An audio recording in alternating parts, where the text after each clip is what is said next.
Hey everyone, I'm here doing an absolute value function. So we're looking at graphing some absolute value graphs with the equations that we're given. So if we're looking at a basic linear absolute value function, we are looking at a V-shaped graph that starts off with y equals the absolute value of x.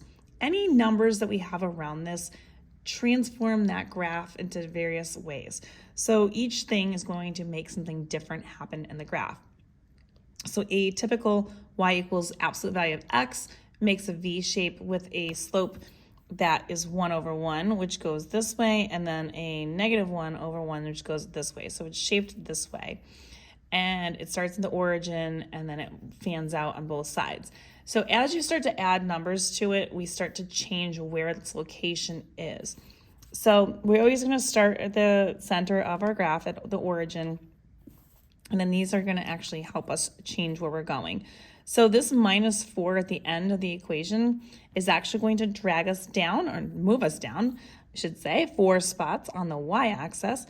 So that would typically be your y-intercept if you moved it down here on a linear function.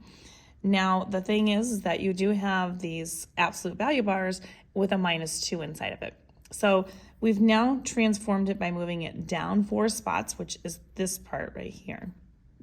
The minus 2 inside of this is the opposite, because it's always, the equation is always x minus and then whatever our number is. So because it says minus, it's actually going to move it to the right 2 spots. So we're going to go here, and that's where we're going to start our first value. Now, because this is a positive, there's no negative outside of this. This means it's not going to be reflected, which means it's going to stay in the V shape. And because there's no other number in front of that x value, that's going to indicate that it is a slope of 1 over 1 or negative 1 over 1. So we're going to go up 1 over 1, up 1 over 1, up 1 over 1, and go all the way until we get to the off the graph. And then we'll connect that. Now that would continue forever, so we will put an arrow on that. And then the other way would be up 1, left 1.